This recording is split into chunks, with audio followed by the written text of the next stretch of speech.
Puji nama Tuhan, Shalom.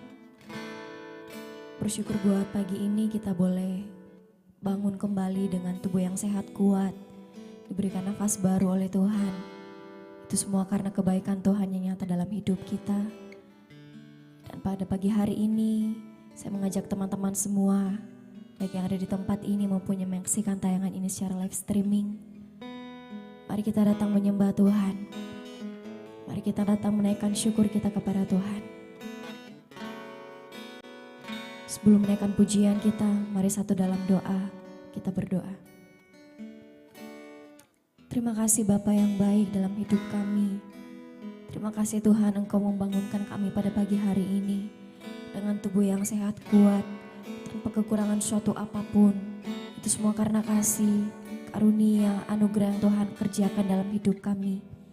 Bapa yang baik, saat ini kami mau datang Tuhan, menaikkan pujian penyembahan kami, syukur kami di hadapan-Mu. Biar Engkau bertahta atas pujian penyembahan kami Tuhan. Hadirlah di tengah-tengah kami Tuhan. Biarlah karya-Mu Tuhan, hadirat-Mu bekerja lewat pribadi lepas pribadi. Terima kasih Bapa yang baik, terima kasih Tuhan Yesus. Ini doa kami, di dalam nama Tuhan Yesus Kristus, haleluya, amin. Engkau Bapa yang baik dalam hidup kami Tuhan.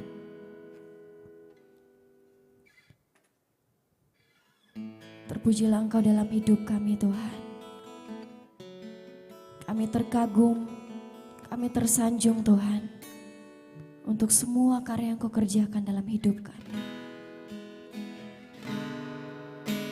Bila ku buka mataku dan lihat wajah-Mu, ku terkagum.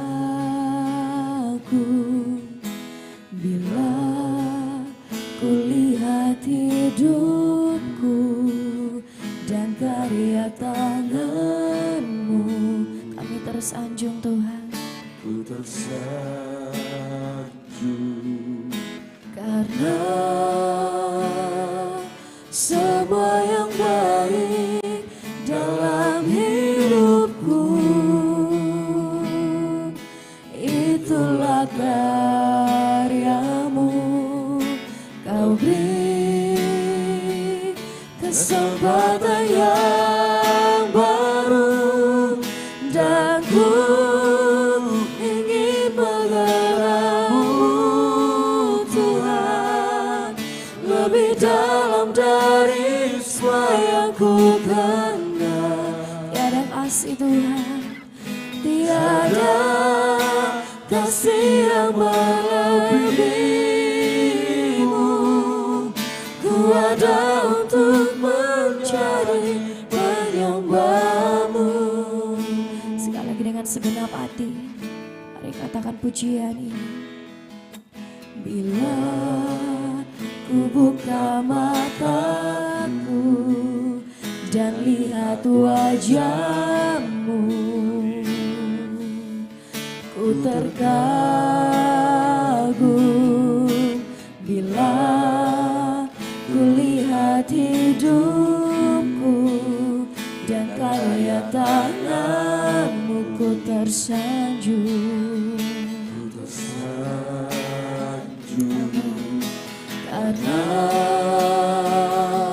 semua yang baik dalam hidupku, itulah karya-Mu. Kau beri kesempatan yang baru, dan ku ingin mengenal-Mu Tuhan, lebih dalam dari semua yang ku kenal. Tiada kasih yang melebihi-Mu. Ku ada untuk mencari penyembah-Mu, dan ku ingin mengenal-Mu Tuhan, lebih dalam dari semua yang ku kenal.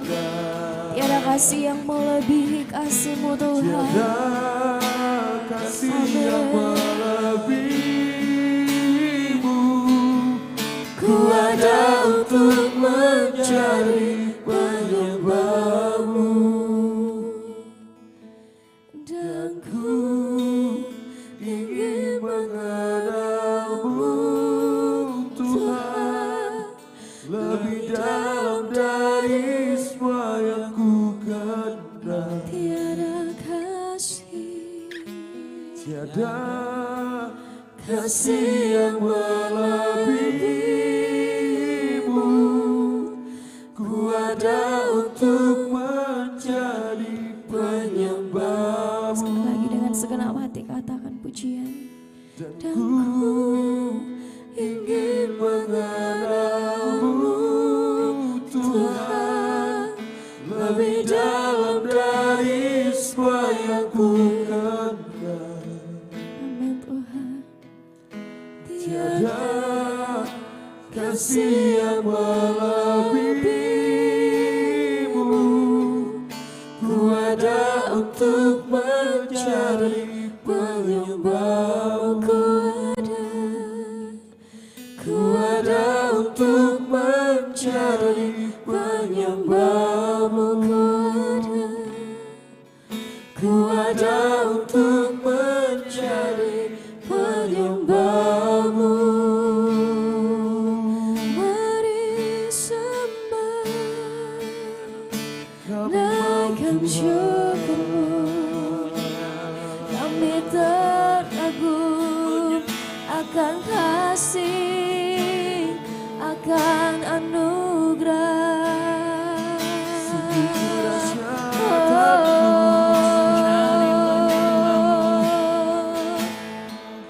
Ini setiap hati kami Tuhan, kami mau menyembah-Mu Tuhan, kami mau menaikkan syukur kami Tuhan.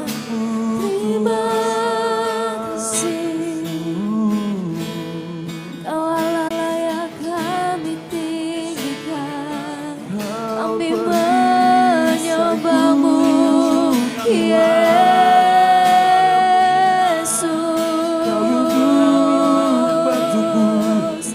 Kami menyembah-Mu Tuhan, kami naikkan syukur, syukur pujian, pengagungan, penghormatan. Kami mau menyembah-Mu, kami mau menyembah-Mu.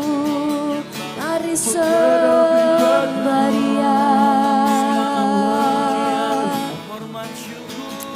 Amin Tuhan.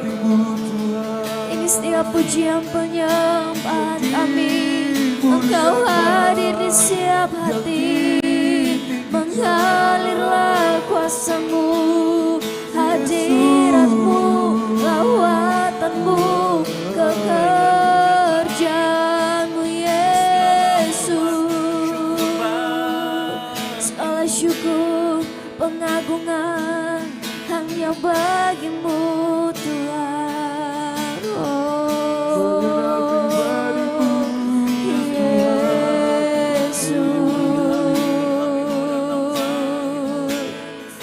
Ini setiap hati kami Tuhan, kami mau datang pagi ini menaikkan pujian penyembahan kami Tuhan. Kau yang bertahta atas setiap penyembahan kami. Oh Yesus,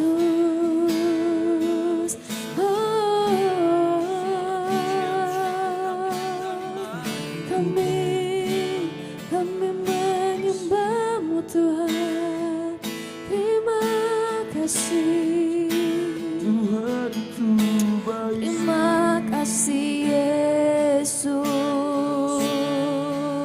Tuhan Terima kasih Yesus. Terima kasih Yesus. Buat karya-Mu, buat nafas hidup yang Kau beri. Akan habis rahmat-Mu dalam hidup kami.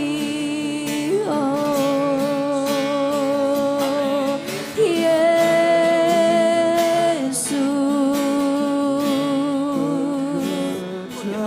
kami bersyukur Tuhan, Kau baik, Kau terang amat baik dalam hidup kami. Terima kasih Tuhan, terima kasih Yesus. Kau Allah yang baik Tuhan, Kau Allah yang setia dalam hidup kami. Terima kasih Yesus, terima kasih Tuhan, terima kasih Yesus.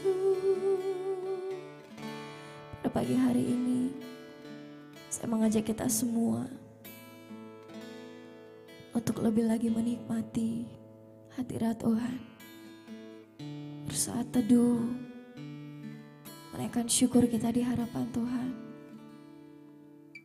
Saya ajak kita semua, mari bersyukur buat nafas hidup yang Tuhan beri. Mari bersyukur buat waktu dan kesempatan yang Tuhan beri. Terima kasih Tuhan Yesus. Mari bersyukur buat sepanjang minggu yang telah lalu. Banyak hal yang Tuhan telah kerjakan dalam hidupmu dan hidupku. Banyak perbuatan baik, banyak proses yang Tuhan izinkan terjadi. Mari bersyukur atas semuanya itu. Terima kasih Tuhan Yesus. Terima kasih Tuhan. Mari bersyukur buat keluarga, buat orang-orang terkasih yang Tuhan masih berikan kesehatan, kekuatan sampai saat ini. Kami bersyukur Tuhan. Kami bersyukur Tuhan. Terima kasih Tuhan Yesus. Terima kasih Tuhan. Bapa yang baik, biar sepanjang hidup kami Tuhan, kami mau tetap terhubung denganmu dalam setiap hal yang terjadi Tuhan. Dalam apapun yang Tuhan izinkan terjadi dalam hidup kami, kami mau tetap terhubung dengan pribadi-Mu Tuhan. Biar firman-Mu yang menjadi dasar hidup kami Tuhan. Terima kasih Bapa yang baik. Mari dengan segenap hati katakan pujian ini. Hubung denganmu selalu melekat firman-Mu Tuhan. Firman-Mu itulah dasar hidupku yang berdaulat atas. Ku terhubung denganmu, selalu melekat di hatimu. Firman-Mu itulah dasar hidupku yang berdaulat atas. Ku terhubung denganmu, selalu melekat di hatimu. Firman-Mu itulah dasar hidupku yang berdaulat atas. Ku terhubung. Dan selanjutnya saya serahkan kepada hamba-Nya. Selalu melekat di hatimu. Firman-Mu itulah dasar hidupku yang berdaulat. Sekali lagi sama-sama katakan. Ku terhubung denganmu. Amin. Selalu melekat di hatimu. Firman-Mu itulah dasar hidupku yang berdaulat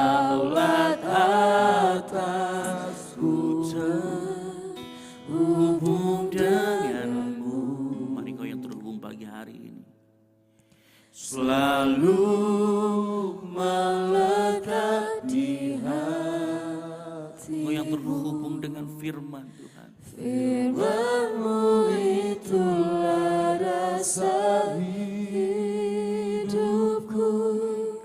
yang berdaulat atasku. Yang berdaulat Atasku, yang berdaulat atasku.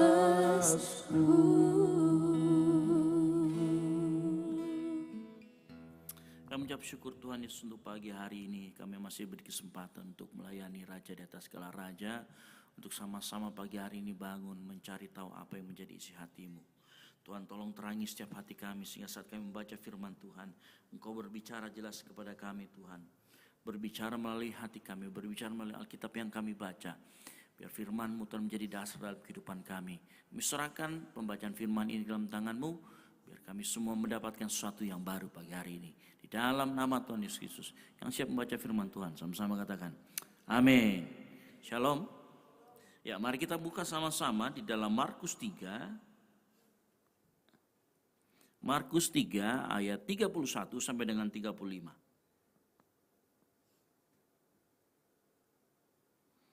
Markus 3. Nah, kita akan baca berganti-gantian. Ya, atau dari Andika kemudian ke Dias, Rival dan seterusnya ya. Markus 31 ayat 32, 33, 34 dan 35. Ya, berganti-gantian satu orang satu ayat. Markus 3 ayat 31 sampai dengan 35. Sudah? Yang sudah ketemu katakan amin. Oke. Ya, mic-nya boleh didekatkan sambil dibacakan satu ayat satu orang. Dari Andika. 3, 2, 1. Markus 3 ayat 31. Yesus dan sanak saudaranya. Lalu datanglah ibu dan saudara-saudaranya. Lalu datanglah ibu dan saudara-saudara Yesus. Sementara mereka berdiri di luar, mereka menyuruh orang memanggil dia. Ada banyak orang duduk mengelilingi dia. Mereka berkata kepadanya, lihat, ibu dan saudara-saudaramu ada di luar dan berusaha menemui engkau. Jawab Yesus kepada mereka, siapa ibuku dan siapa saudara-saudaraku? Ia melihat kepada orang-orang yang duduk di sekelilingnya itu dan berkata, ini ibuku dan saudara-saudaraku. Barang siapa melakukan kehendak Allah, dialah saudaraku laki-laki, dialah saudaraku perempuan, dialah ibuku. Baik. Berbagai orang yang mendengarkan firman Tuhan, merenungkannya dan melakukannya dalam kehidupan sehari-hari. Nah, kalau kita baca ayat ini, kira-kira apa yang kita bisa dapatkan? Mungkin bisa lihat masing-masing. Kalau ada yang mau kasih masukan, silakan. Dari pembacaan kita, kira-kira apa yang impresi yang kita bisa dapatkan dalam hal ini? Gitu. Ya, silakan. Ya, di sini bercerita di mana Yesus waktu melayani, kemudian datang saudara-saudaranya dan orang mengatakan di luar ada saudara-saudaramu dan ibumu mau menemui Yesus. Yesus berkata, menarik sekali dia berkata bahwa siapa ibuku dan siapa saudara-saudaraku. Terus dia melihat ke sekelilingnya dan ia berkata, inilah ibuku dan saudara-saudaraku. Ya. Silakan. Kira-kira ada yang bisa sharein mungkin? Ada yang didapatkan melalui pembacaan kita pagi hari ini?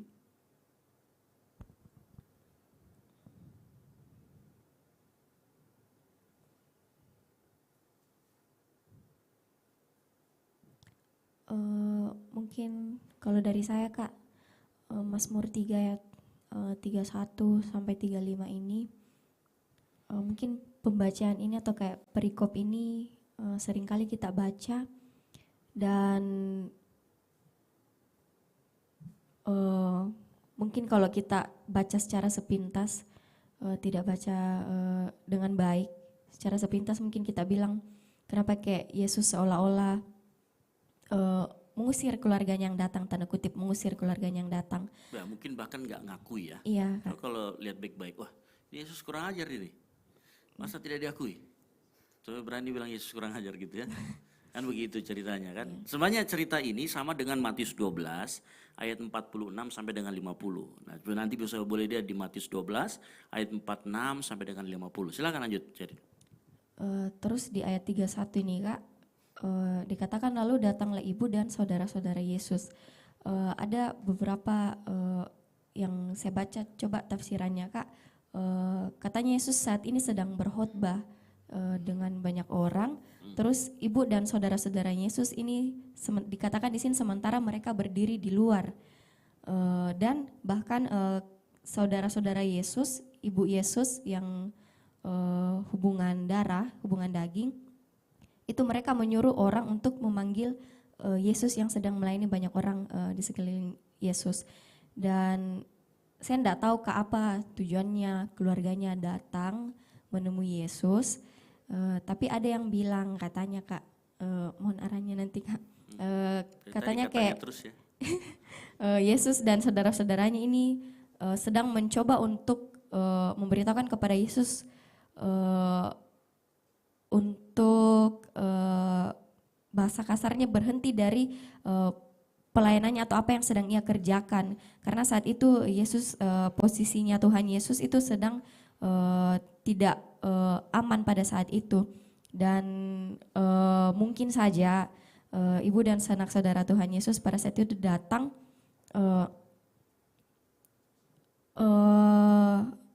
bukan karena situasi yang genting atau bukan karena hal yang penting. Tapi dari pembacaan ini ada satu yang saya petik bahwa Tuhan Yesus mau menunjukkan bukan hanya hubungan daging atau hubungan darah, tetapi bagaimana pentingnya dan bermaknanya hubungan intim atau hubungan rohani dengan sosok atau pribadi seorang Yesus ini. Dan bahkan dikatakan Yesus mengatakan di sini ia melihat kepada orang-orang yang duduk di sekeliling yang mungkin sedang mendengarkan khotbahnya pada saat itu. Bahkan Yesus berkata, inilah ibuku, inilah saudara-saudaraku, yang kita tidak punya hubungan darah atau hubungan daging dengan Yesus, tetapi saat kita punya hubungan intim dengan pribadinya, kita mau mengenal dia lebih dekat lagi, kita dimateraikan dengan hubungan kita itu, kita berhubungan dimateraikan dengan Tuhan Yesus, bahwa kita juga bahkan lebih penting dan bahkan sangat penting dibandingkan hanya sekedar hubungan darah atau hubungan daging. Mungkin itu dari saya Kak untuk saat ini. Oke. Boleh juga kita baca di Matius 12 ayat 46 sampai 450, ada bagian yang sebenarnya agak menghilang di dalam Markus, tetapi di Matius 12 itu agak lebih jelas. Ya.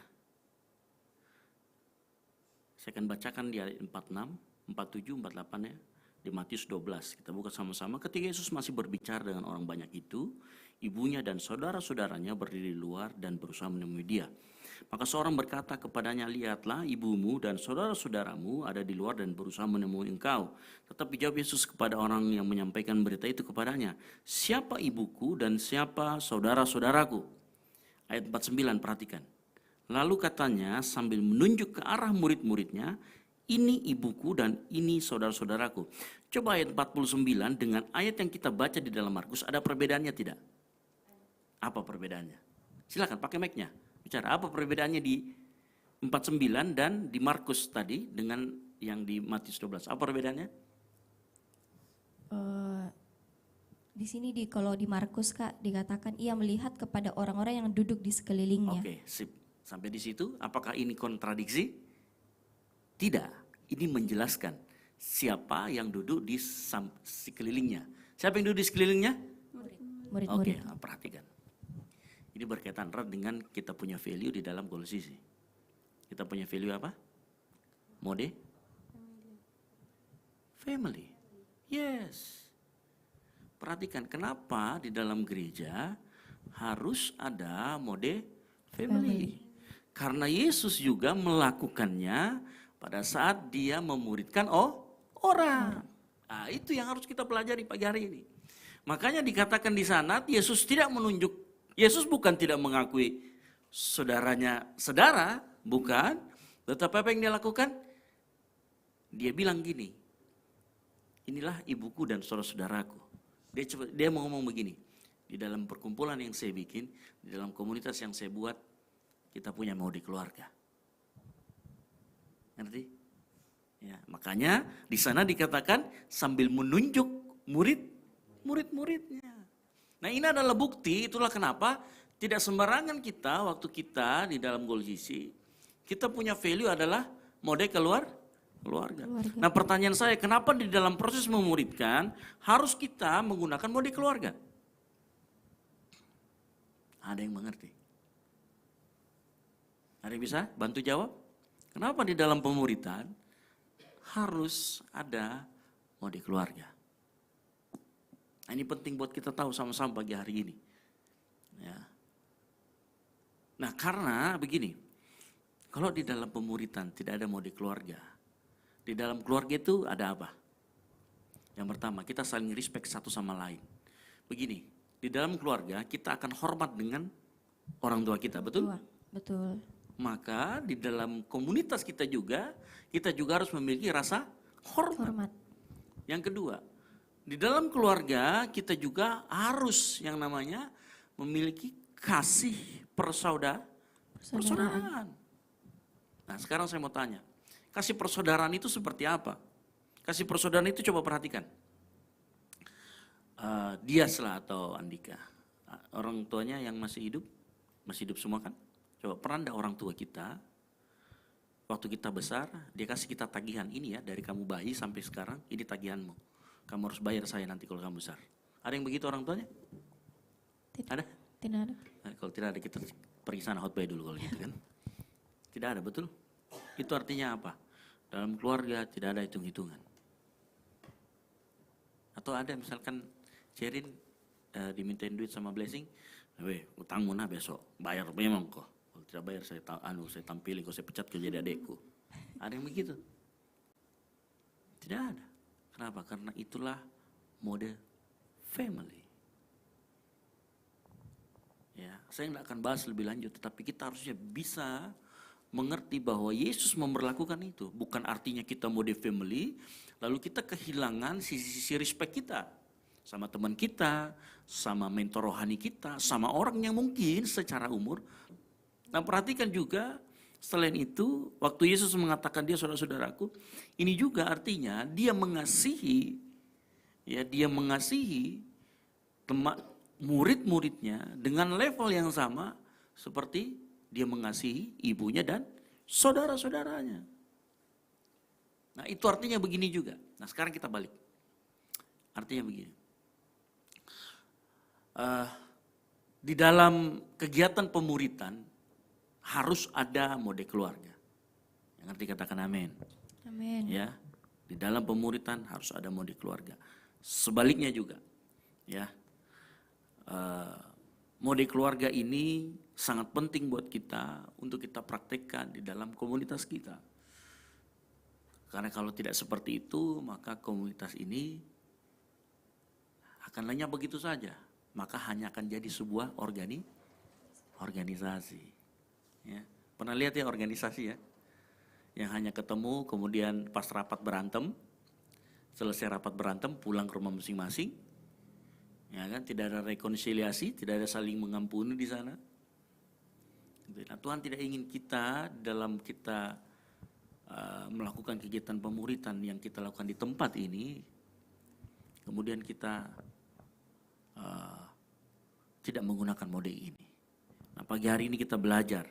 Nah, tetapi pertanyaannya adalah, kenapa di ayat 49 di dalam Matius 49 dan 50 dan ayat yang kita tadi baca di Markus, begitu Yesus lalu katanya sambil menunjuk ke arah murid ini ibuku dan saudara-saudaraku, tetapi disangkut pautkan dengan sebab siapapun yang melakukan kehendak Bapakku di surga, dialah saudaraku laki-laki, dialah saudaraku perempuan. Kenapa hubungan saudara itu kemudian dikaitkan dengan melakukan kehendak Bapa? Nah, silakan. Ayo kita sama-sama berpikir pagi hari ini, biar sehat ya kan. Pagi-pagi itu harus diajak mikir itu otak, biar agak sedikit encer. Gitu. Kenapa? Coba kira-kira. Kan tadi ini kita sudah lihat nih.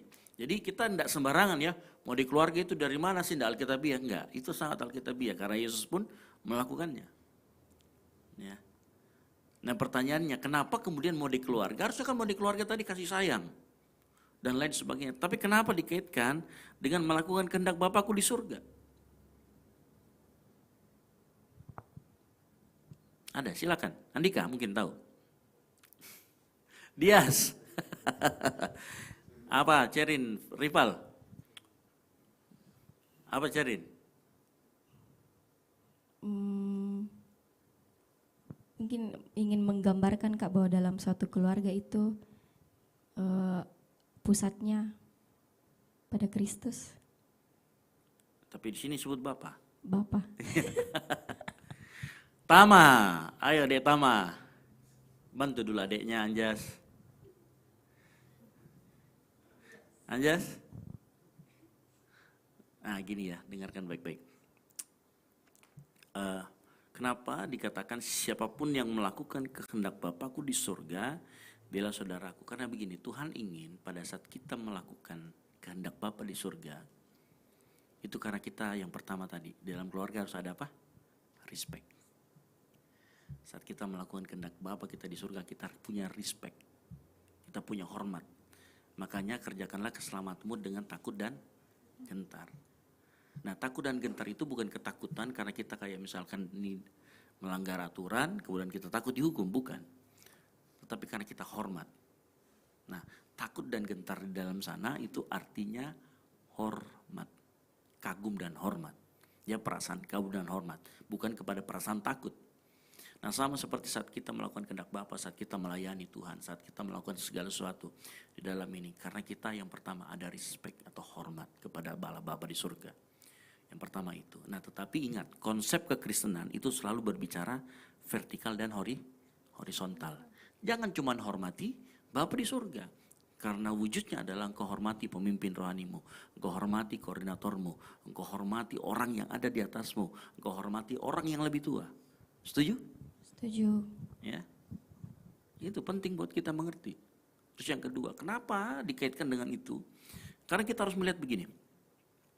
Pada saat firman Tuhan mengatakan dialah saudaraku laki-laki yang melakukan kehendak Bapakku, artinya Tuhan ingin juga kita melakukan kehendak Bapa bukan karena paksaan, tetapi karena kita mencintai dan mengasihi Tuhan. Ngerti ya? Ya, gitu. Siapa yang di sini dengan adiknya bedanya sekitar di atas 5 tahun? Anjas, ada adikmu? Kamu? Ada Kak. Ada tuh. Sekarang saya mau tanya. Waktu Cerin ganti, mungkin sempetkah ganti popoknya adikmu atau kamu lakukan itu karena apa? Karena sayang. Iya. Disuruh sama orang tua? Tidak. Enggak juga. Karena sayang. Nah, begitu. Tuhan ingin saat kita melakukan kehendak Bapa di surga, itu because we love Him. Itu saat kita melayani Tuhan, itu karena kita cinta Dia. Saat kita, apapun yang kita lakukan, kehendak Bapa apapun yang kita lakukan dalam kehidupan kita. Kehendak Bapa itu termasuk melayani tidak? Termasuk melayani. Kehendak Bapa itu termasuk enggak kita jalin komunikasi dengan Dia? Termasuk. Gitu ya. Makanya jangan jadi anak Tuhan yang modelnya, ya mohon maaf nih, yang modelnya nanti butuh baru datang. Nah, kesel enggak? Coba lihat. Kalau misalkan adik kita atau kita lah, orang tua pasti marahin kita. Kamu itu ada maunya baru ngomong, ada maunya baru datang. Orang tua aja kesel kok, orang tua di dunia kesel. Ya kan? Coba kita pikirkan Tuhan. Nah, untungnya Tuhan kan maha sabar.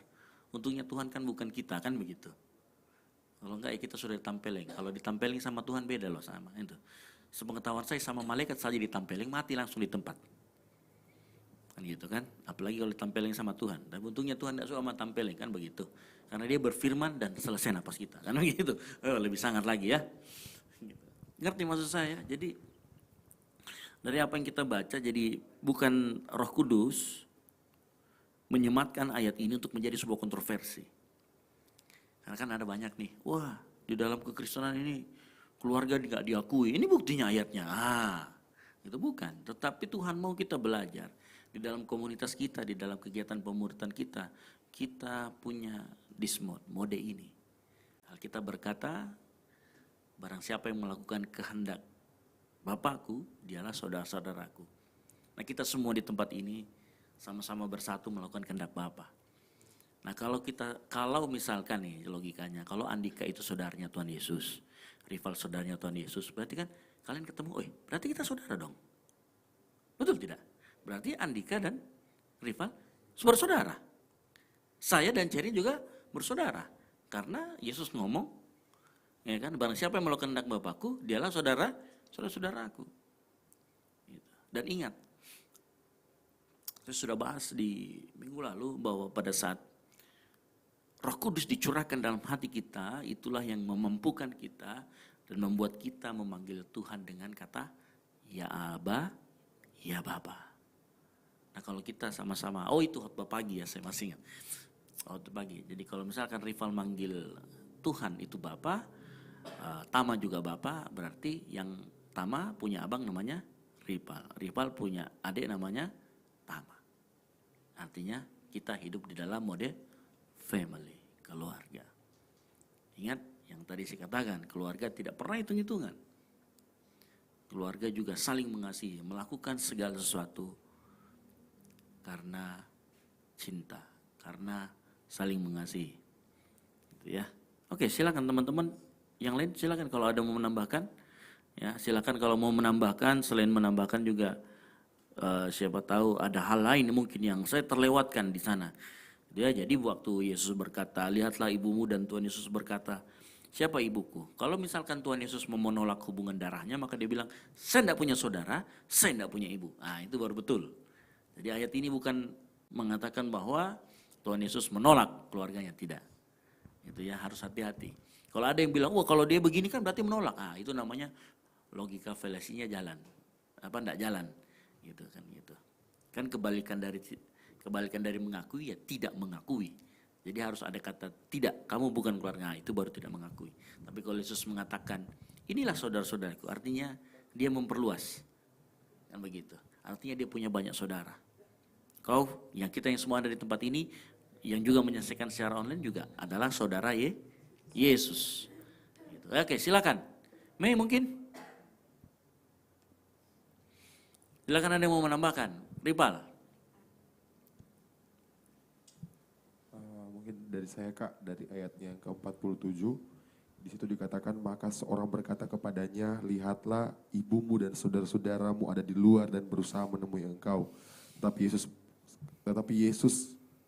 jawab Yesus kepada orang yang menyampaikan berita itu kepadanya, siapa ibuku dan siapa saudara-saudaraku. Mungkin kita belajarkan dalam mode family, mungkin kita ada mungkin orang yang berkata kepada kita, mungkin minta tolong misalnya seperti itu. Dalam komunitas kita mungkin, tetapi kita tidak boleh acuh tak acuh atau tidak boleh hanya tutup telinga dalam kita mau ngomong, maksudnya orang yang berusaha untuk minta tolong kepada kita. Tapi kita harus bagaimana menerima atau saling membantu. Nah, punya pengalaman? Tidak Kak. Saya ada punya pengalaman tuh. Tidak dibantu atau membantu, kan enggak apa-apa, di-share aja. Tidak Kak. Terus Yesus kan menjawab, tapi jawab Yesus kepada orang yang menyampaikan berita itu, kepada siapa ibuku dan siapa saudara-saudaraku. Nah, dari seperti yang kita belajar dari mode family, kan kita tentang respect bagaimana kekeluargaan kita. Nah, mungkin itu Kak. Ya, jadi value kita sudah benar.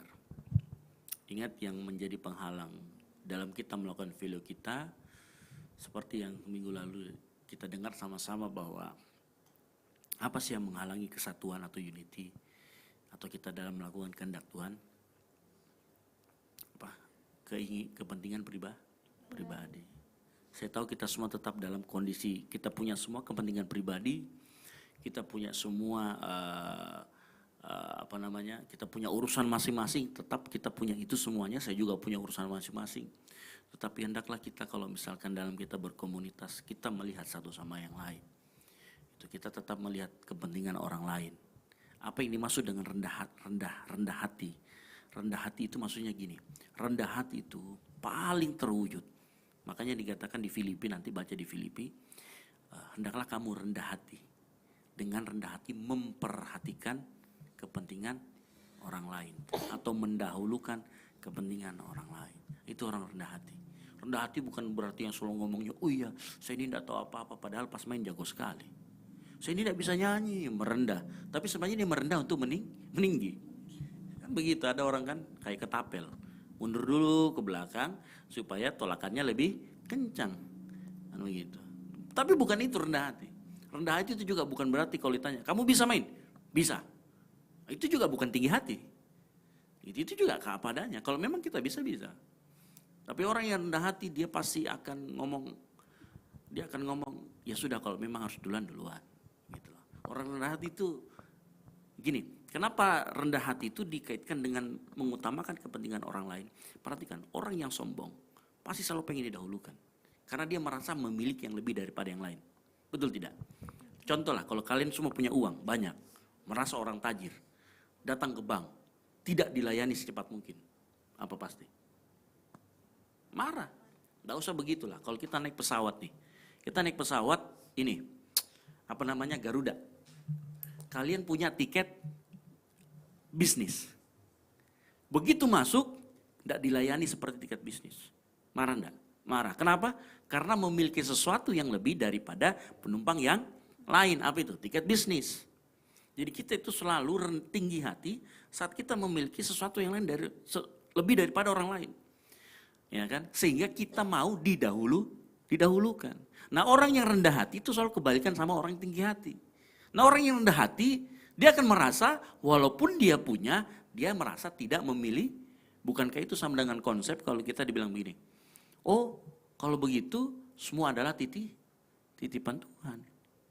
Kan begitu. Keahlianmu, kecakapanmu, ya mohon maaf ya. Ada orang yang jago sekali, misalkan kaya sekali, merasa itu miliknya, mohon maaf, bahkan talenta pun. Ya kan? Apa sih yang penting dari sebuah handphone? Apa sih yang penting dari komunikasi? Handphonenya kah? Apa yang penting dari komunikasi? Misalkan komunikasi jarak jauh lah. Apa yang paling penting dari komunikasi jarak jauh? Maupun jarak dekat? Telinga. Kalau Tuhan tutup kita punya telinga, selesai semua. Betul tidak?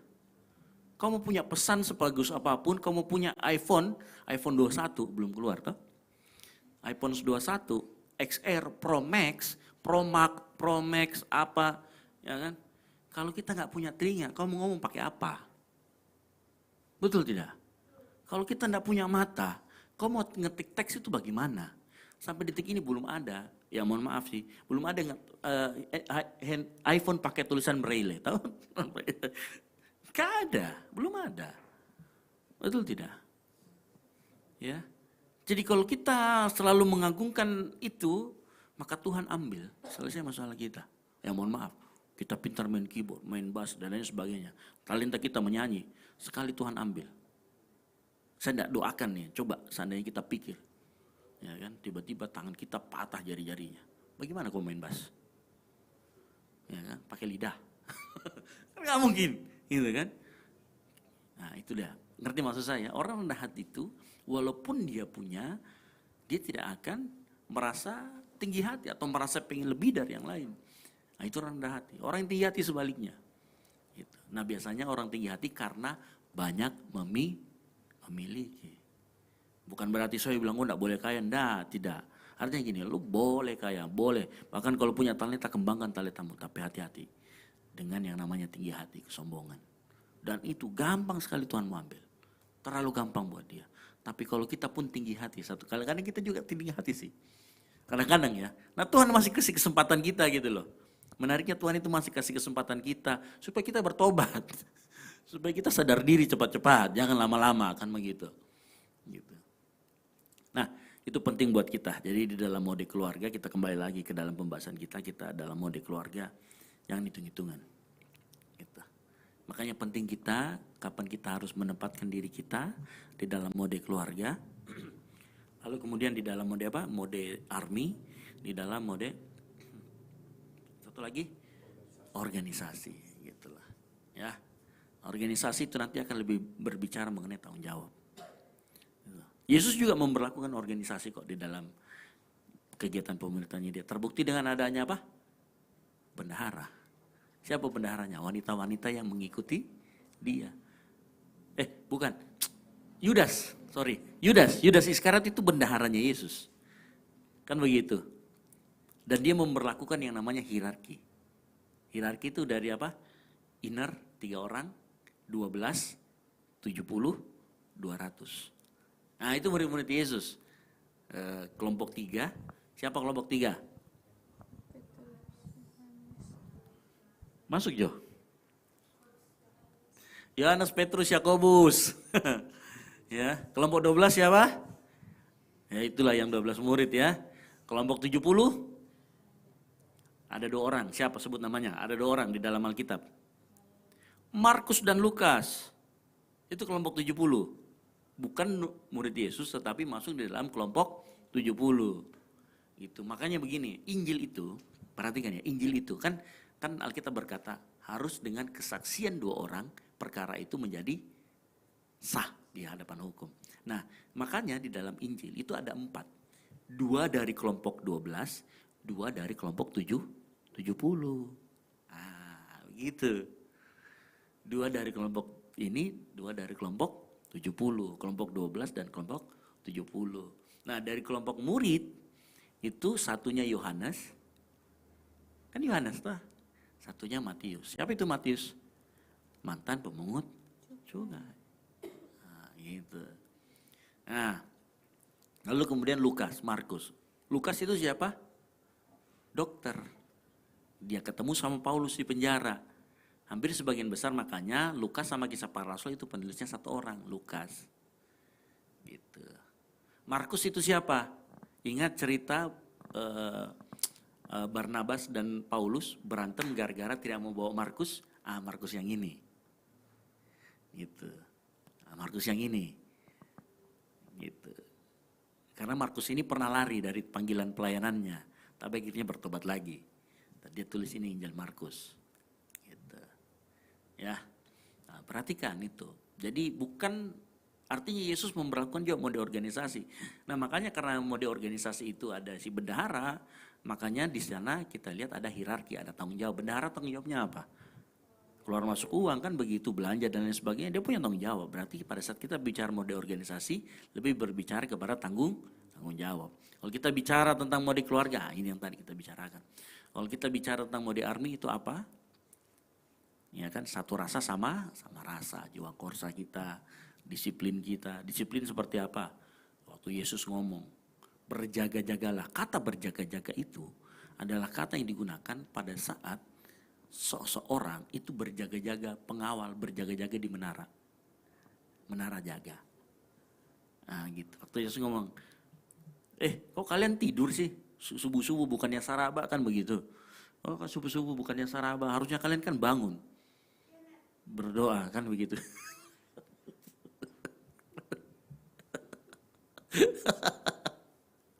Gitu tuh, betul tidak? Tuh?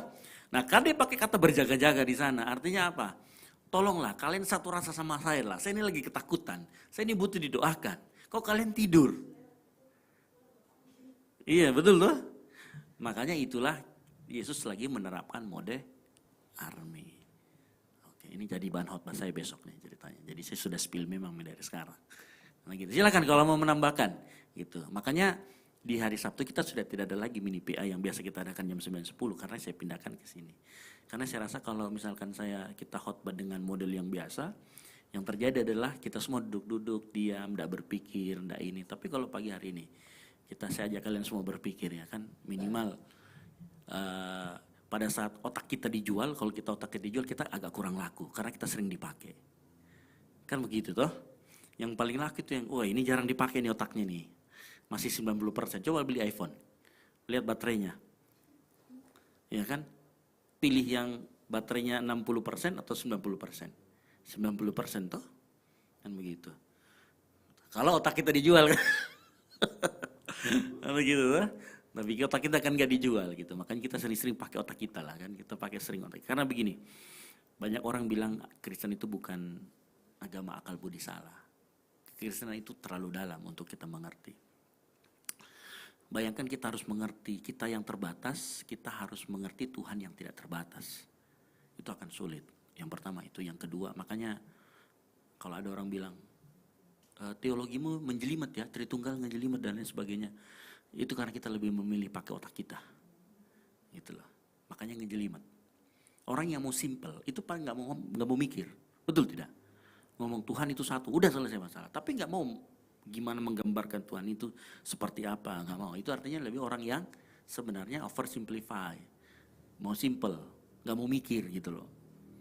Nah gitu, kalau di kita kan tidak, kita kan memang mikir. Betul-betul Tuhan itu seperti apa. Nah kalau misalkan Tuhan kita tidak terbatas, perhatikan buat kita, penting buat kita semua nih. Artinya proses belajar kita mengenal Tuhan itu tidak kenal waktu. Kapanpun dan dimanapun kita bisa kenal Tuhan, itu yang pertama. Terus yang kedua, sampai kita mati, kita tidak boleh berhenti kenal Tuhan. Kenapa? Karena Tuhan kita tidak terbatas. Tidak terbatas ruang, tidak terbatas waktu. Kalau tidak terbatas ruang, berarti dimanapun kita bisa belajar kok. Saya setiap naik motor, misalkan naik motor nih, saya dengerin khotbah, saya dengerin orang nyanyi atau bagaimana, saya bisa kepikiran sesuatu hal.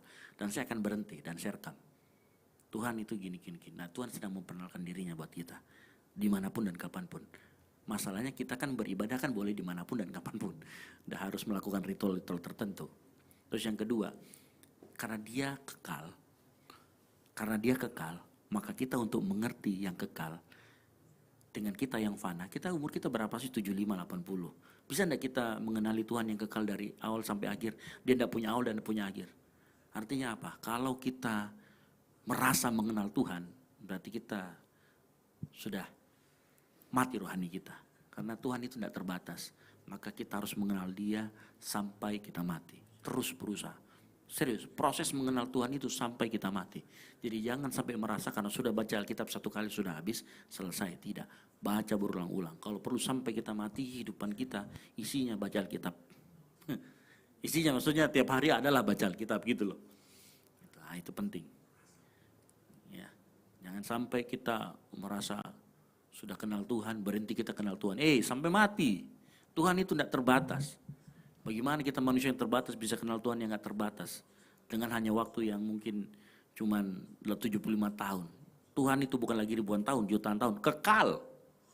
Gimana kita bisa mengenal yang kekal dengan 75 tahun? Ya gak bisa lah, artinya tiap hari harus belajar. Nah, itu artinya makanya harus pakai otak. Gitu. Jelas ya? Oke. Ada lagi? Kalau misalkan ada pertanyaan silakan. Tama kayaknya senyum-senyum dari tadi.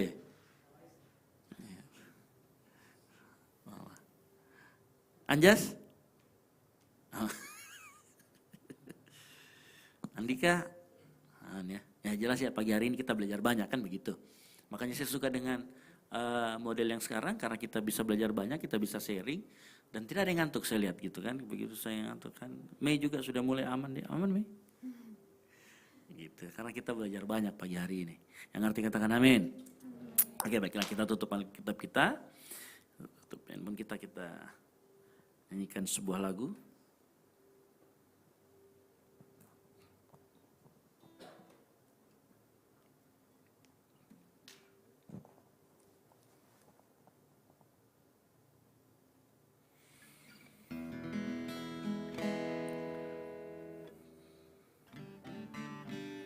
Penyertaan-Mu Tuhan, segalanya bagiku, hadir-Mu di hidupku, terutama bagi anugerah-Mu.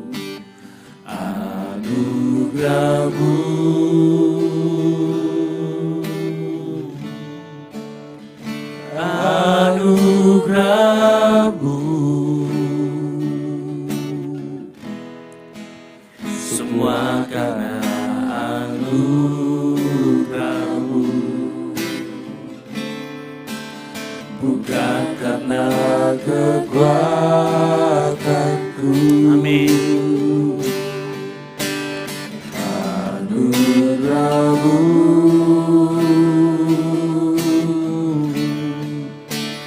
Anugerah-Mu, Tuhan, kasih dan sayang-Mu, sumber kekuatan bagiku.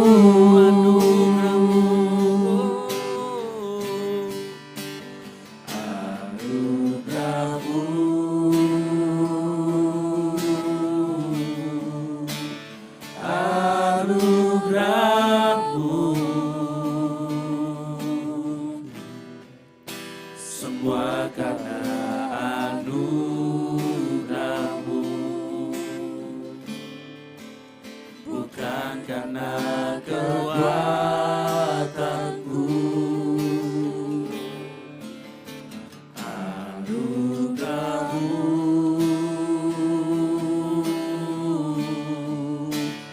Anugerah-Mu, Tuhan, kasih dan sayang-Mu, sumber kekuatan bagiku. Kasih dan sayang-Mu, sumber kekuatan bagiku. Mari kita tunduk kepala, kita berdoa. Tuhan, kami ucap syukur pagi hari ini. Kalau kami pagi hari ini mencari kehendak-Mu, kami belajar tentang firman Tuhan. Dan pagi hari ini kami pastikan kami belajar banyak dari Engkau. Pagi hari ini Tuhan Yesus. Tuhan, kami pagi hari ini mau berdoa. Kami berdoa buat gereja kami di tempat ini. Tuhan, pakai gereja ini untuk kemuliaan nama-Mu. Kami serahkan Tuhan Yesus rencana kami besok, yang dimana kami akan mengadakan pembukaan ibadah raya baru yang ketiga. Tuhan tolong sertai urapi Tuhan, juga Michael Panjaitan yang datang ke tempat ini. Tuhan tolong biar menjadi berkat bagi banyak orang. Hamba-Mu juga terus berdoa untuk para pelayan-Mu yang terlibat besok Tuhan. Dari penerima tamu, aser, multimedia, soundman lighting, penari tamborin, WL singer dan pelayan musik. Tuhan urapi semua mereka Tuhan. Biar apa yang mereka lakukan memberkati jemaat-Mu. Kami juga berdoa Tuhan Yesus juga untuk hamba-Mu yang akan memberitakan firman Tuhan. Pakai lidah hamba-Mu untuk kemuliaan nama-Mu. Terima kasih Tuhan Yesus, hamba-Mu juga terus berdoa buat Ibu Gembala di tempat ini. Tuhan tolong dalam masa tuanya. Biar Tuhan sertai apapun yang lakukan. Berikan kesehatan. Berikan dia ketenangan. Damai sejahtera dari Allah. Sukacita turun selalu dalam kehidupannya. Hamba juga terus berdoa untuk setiap para aktivis-aktivis gereja yang sudah berjeda lelah, teman-teman kami di sini, adik-adik kami, saudara-saudara kami yang sudah membantu di dalam pelayanan di tempat ini. Tuhan, Kau tilik kehidupan mereka, kalau Kau mempersiapkan mereka melalui pelayanan di tempat ini untuk memuliakan nama-Mu, pakai mereka, bentuk mereka. Mungkin mereka harus dibenturkan lalu terbentuk. Tuhan Yesus, kuatkan hati mereka biar mereka terus melangkah maju bersama dengan Tuhan di tempat ini, melayani Tuhan bersama di tempat ini. Terima kasih Tuhan Yesus, hamba-Mu juga Tuhan Yesus pagi hari ini berdoa untuk jemaat GBO Kumene dan adik-adik kami mungkin yang saat pagi hari ini dalam keadaan sakit, dalam keadaan lemah tubuh. Kami serahkan ke dalam tangan-Mu Tuhan, biar kesembuhan ilahi turun di dalam kehidupan anak-anak-Mu. Tuhan Yesus, terima kasih Tuhan. Kami juga mengucap syukur dan kami berdoa buat saudara kami Hakia yang saat ini dalam masa pemulihan pasca operasi. Tuhan tolong biar di dalam masa pemulihan ini seluruh sel-sel organ tubuhnya dengan cepat mengalami pemulihan. Kami yakin kesembuhan ilahi masih ada dan akan terjadi pada saudara kami Hakia. Tuhan Yesus juga sertai, tutup bungkus lindungi keluarga besarnya yang menjaga di sana Tuhan Yesus. Tangan perawat dokter yang merawat, Tuhan tolong sertai Tuhan. Terima kasih Bapa, terima kasih Yesus. Mau juga terus berdoa untuk segenap aktivitas kami. Pagi hari ini kami serahkan ke dalam tangan-Mu, aktivitas kami serahkan juga segala apapun yang kami lakukan, biar itu berkenan di hadapan-Mu. Terima kasih Bapa, terima kasih Yesus. Ini yang menjadi doa kami pagi hari ini dan kami alaskan hanya dalam satu nama, nama Tuhan Yesus Kristus. Haleluya. Amin. Kita nyanyikan semua lagu. Terpujilah Tuhan Yesus, ditinggikan di atas pujian. Amin. Dari dalam lubuk hatiku, ku sujud dan berterima kasih. Terpujilah Tuhan Yesus, ditinggikan pujian. Oh, Dari dalam lubuk hatiku, ku sujud dan berterima kasih.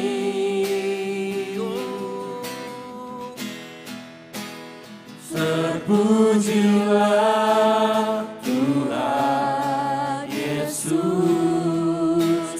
ditinggikan di atas pujian. Dari dalam lubuk hatiku, ku sujud dan berterima kasih. Dari dalam lubuk hatiku, ku sujud dan berterima kasih. sekali lagi sama-sama katakan. Dari dalam lubuk hatiku, ku sujud dan berterima kasih. Baik, selamat hari Sabtu, selamat beraktivitas. Sampai jumpa minggu depan. Haleluya.